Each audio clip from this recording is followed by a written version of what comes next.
Chapter 38. I leave the pet hut with Pie in my arms, knowing he'll never see this place again. I shuffle my feet so that my journey from the door to the car is exactly 29 steps. I need the luck of a prime number. I slip into the back seat. Pie runs from window to window, almost happy. He doesn't get it. He lives in the moment, like all dogs do. Nana gets in the car, she turns the key, and the engine purrs. It's the only sound she doesn't speak until we get on the road. How did you get to the shelter? I walked. Nana takes a deep breath. For a smart girl, sometimes you make dumb choices. Sorry. I think it's time you tell me what's going on, Nana says. I might not have a solution for you, especially if it has to do with math, but you'll feel better if you share what your problems. I promise. This miscalculation has nothing to do with math. We stop on a dead-end road for Pie to do his business, and I tell Nana about the birthday party and about math class. She listens quietly. She doesn't even joke. I watch Pie gnaw on the stick. I don't want to go back to East Hamlin ever. I get that, she says. I could go to the academy. I squeeze the leash tighter in my hand. Maybe, but that's not until January. It seems forever away. Anything beyond tomorrow feels like the next decade. I'm being selfish. I should be thinking about Pie, only Pie. Not stupid Wendy. I don't get why Wendy would tell everyone. She screwed up. Don't defend her. I pick up Pie and carry him back to the car. I don't want to hear Nana take Wendy's side. Nana gets in and starts the car. She doesn't say anything else about Wendy, but I'm ready with comebacks if she does. Wendy knew what she was doing. Wendy can't be trusted. Wendy never really was my friend. Wendy's a jerk. When we pull into the parking lot, Nana throws me an old blanket she keeps in the car for emergencies. We will have to sneak him in, she says. Wrap him up, and he'd better not bark. He won't, I promise. I stare at Pie, begging him to agree with Nana's rules. I carry the wriggling blankets to the front door of our building. I'm trying so hard to act normal that I don't notice Wendy until she's a few feet away. Hi, she says, sitting on the steps. Her eyes are puffy, and she's pulled the hood of her sweatshirt over her head like she's hiding. I walk past her and don't say anything. Nana unlocks the door, and I go inside first. Come on in, Wendy, Nana says, not considering what I want. I tap my toe 3 times before letting Pie jump free from the blanket and onto our living room floor. His nose goes to the ground as he sniffs his new temporary home. Are you adopting him? Wendy asks, sounding hopeful. She helps herself to hand sanitizer. No, he's only here for 1 night, Nana says. Where's he going tomorrow? That's my problem, I snap. Why are you here? She was definitely not invited. Nana gives me a hard look, but then leaves the room. She makes an excuse about needing a shower and warns me again to keep the dog quiet. I don't want you to be mad at me, Wendy says. She plays with the charm bracelet on her left wrist. Fine, I'm not mad at you. I lie. Wendy looks up at me. She knows I'm lying too. Yeah, you are. And I'm sorry, she says the last part really fast. Okay. You know what you said in math class, Wendy asks. How I used to matter. Yeah, I mattered to you, and I messed that up. And I don't know why I did what I did. She squeezes her eyes closed and takes a breath. You have to believe me that I didn't mean to hurt you and tell your secret. I wasn't thinking. Maybe it was all the candy, a sugar overload. Her stupid excuse makes my neck burn. I'm so sorry, Wendy continues. I'll make it up to you some way. You can't. I should say it'll be okay, but nothing feels okay. I never want to go back to middle school, and that's her fault. There must be something.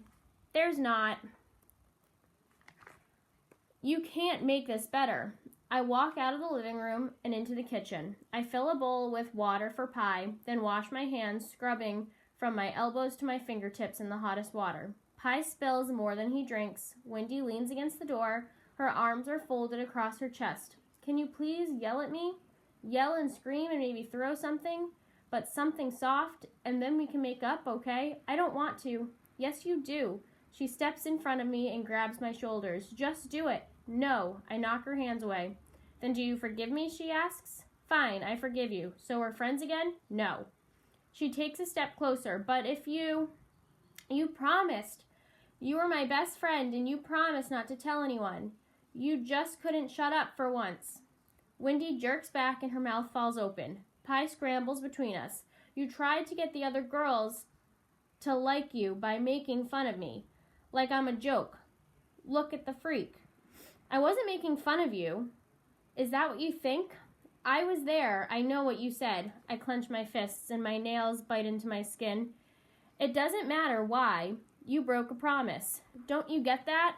I stomp across the kitchen. I open a cabinet and slam it closed. Then I open another. Lucy, it does matter why. Her voice is soft. Whatever. I pull out the bag of Twizzlers. I don't give any to Pie or Wendy, even though both of them look at me with sad puppy eyes. You're my best friend. I wanted them to like you, but all they ever get to see is your weird habits. The sitting over and over, the cleaning. I think your math tricks are totally cool. If I was a genius, I'd want everyone to know. So, you broke a promise because, geez, I know I broke a promise, and I said I'm sorry, so sorry. Her shoulders fall like she's exhausted, and she takes a seat on the kitchen chair. I wanted them to be my friends and your friends. For a second, I almost believe her. But then I remember lying on that cot, hearing all the girls laugh. Why are we friends? She looks up. What? I don't understand. You've been nice to me since day one on the bus, which makes no sense at all, especially when I kept a secret from you for weeks. It was 65 days to be exact. Why would you want to be friends with me? She shrugs. I don't know, because you're a good person? She says it like a question, and I groan. What's wrong with being a good person? She asks. You never complain about my love of musicals or my causes. You don't try to change people. It's like you're only trying to understand people. I roll my eyes. I will never understand people. In algebra, you can solve an equation when you have one unknown variable. People are questions with dozens of variables. Basically, unsolvable. You're different, Lucy, Wendy continues. Yeah, I'm a freak genius, I mumble. That's not what I mean. Other kids care about clothes or what YouTube channels I watch. You only care that I use hand sanitizer, a lot of hand sanitizer. I think I may be developing a rash from overuse. I almost laugh but stop myself by biting into a Twizzler. I guess you accept me for being me. She throws her head back. I sound like a guidance counselor. You really do. So as a guidance counselor, I have to ask, is there really no way for us to be friends again? She bites her bottom lip.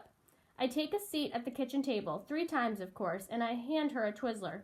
A smile spreads across her face. I wait for her to say something, but for the first time, Wendy Sitton is quiet. I give her another Twizzler, even though she hasn't even eaten the first. And Pie puts a paw on my thigh. He wants one too. I know dogs shouldn't have candy, but this is like his last meal. Tomorrow he's going to animal control, I explain. Tomorrow he's going to be... No, we can't let that happen. We're going to fix this. How? She pulls out her phone. I might not have a lot of good friends, but I have a lot of contacts. She starts dialing. Levi's the first number she calls. He's knocking on the front door 30 minutes later. Looks like we're having a party, Nana says when she lets him in. I'll make popcorn. Levi greets Pie with a tummy rub and some embarrassing kissy noises. I clear my throat and Levi looks up. Thanks for helping me out earlier. I want to say more, like no one else would have done that for me. Whatever, it wasn't a big deal. And maybe you're right. He wrinkles his forehead. About what? Yesterday, you and I wasn't the first freak to feel out of place at school. Oh yeah, he stands up. I play with my lightning bolt necklace. Do you really think this will blow over in 5 minutes? Maybe. But now people will probably call you Lightning Girl instead of the cleaning lady, which is actually cooler, isn't it? Definitely.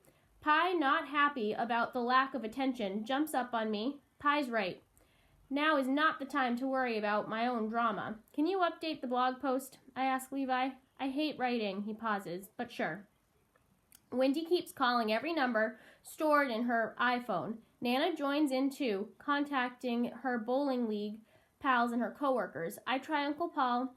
I've got the perfect dog for you, I say when he answers the phone. What? I have a dog for you to adopt. He's cute and smart and loose. I can't have a dog. I knew it was a long shot. Do you know anyone who does want a dog? All my friends live in barracks. Not ideal for a pet. Levi reposts to the website with a new heading. This dog is on death row. I stare at the computer, waiting for a miracle. Every minute that ticks off the clock feels like a belt tightening around my gut. No one wants to adopt Pi. A friend of Nana's offers to call her daughter in Virginia to see if she's ready for a pet. She just moved into a big house over the summer. But that lead goes nowhere. It's after 10 when Nana drives Levi and Wendy home. They each say a final goodbye to Pi before leaving, but I can't watch. I pretend to be busy in the kitchen. I'll ask my mom to repost Pi's picture and information, Levi says as he stands in the front door. We'll find him a home. Thanks. I don't get my hopes up. Levi's moms have posted about Pi before. I stay home with Pi while Nana drops them off. We go to my bedroom. Pi waits for me to sit before jumping into my bed. I click through websites hoping to find a last-minute solution. Maybe I should let you go, I tell Pi. You could survive in the wild, eating out of the trash can and wandering the streets. Then I think of the cat on the side of the highway. Like always, I end up on MathWiz. I send a quick apology to Numberlicious, but he or she still has me blocked. So I go into the forum for math homework help. I answer questions after question from elementary school math to calculus. Pi rests his head on my right forearm, making it hard to move the mouse. I keep working even after Nana's home. Usually solving the problems listed at difficult makes me feel better. Tonight it's no help. Suddenly, a chat pops up on my screen. Squarehead 314. You're working late, Lightning Girl. Bad day. Squarehead 314. Sorry, Lightning Girl. Not all problems are solvable. Squarehead 314. True. Sometimes solutions take time. Lightning Girl. I'm out of time. Squarehead 314. Sometimes solutions take a team. I have a team. I have a great team. Squarehead 314. Let me know if I can help.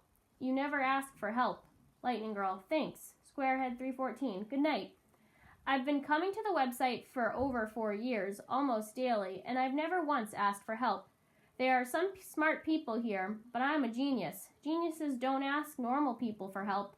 I rub Pi's back. I'm sorry, I whisper. He tilts his head. There's nothing I can do. This site isn't for selling old furniture or finding a plumber. I'd probably be banned for life if I wrote about Pi. I remember one guy last year asked people to sign a petition about coal ash being dumped in rivers. The guy was booted within an hour. My math friends can't help me. Pi stretches and then puts his head down. He doesn't look comfortable, awkwardly sprawled across my lap and chair, but he does look happy. Fine, I'll ask for help. I click on the logic problem forum and start typing in all caps. Help! I have an unsolvable problem. 57 days ago, I met a dog named Pi. Yes, Pi, as in 3.14159. I don't like dogs or puppies, but this fluffy beagle mix is different, special, and not just because of his cool name. He knows how to make a person feel needed. He doesn't care if you're smart or popular. He has no concern for personal space. Maybe most dogs are this way. Tomorrow, he will be turned over to the Hamlin County Animal Control. He has cancer and is considered unadoptable. You can guess his fate. Mathematically speaking, it doesn't make sense to adopt this dog. His life expectancy is less than a year. Exact number of days unknown. His medical bills will be high, currently incalculable, but probably hundreds of dollars. But if you care for him, pet him, hug him, and let him lie in your lap, Pi will love you back, and that can't be measured either. Sometimes numbers aren't all that matters. Please help solve this unsolvable problem. If you can adopt Pi, please call Animal Control at 8 a.m. If not, let others know. Please, please, please help. Help find Pi a home, and I'll do your math homework for the rest of your life. I give the number for Animal Control, and I change my profile picture from a Fibonacci spiral to a selfie of me and Pi. A reply dings a second later. JJ Jill M. You can't post that here. Lightning Girl. Sorry, it's an emergency. JJ Jill M. There are rules. We can't put our personal problems up. Numberlicious. Leave her alone. 2 + 2. Where's Hamlin? Lightning Girl. North Carolina. 2 + 2. Crap. I'm in Canada. Math Master. Sad face. The next few hours go like this. Some people complain I'm abusing the system. Some say they live too far away. Some offer to send me money. None of these are solutions. At 2:30 a.m., I'm too tired to type anymore. I crawl into my bed in my clothes. Pi follows me. Do not lie on my pillow, I warn. We curl up together and don't move until Nana nudges me awake in the morning.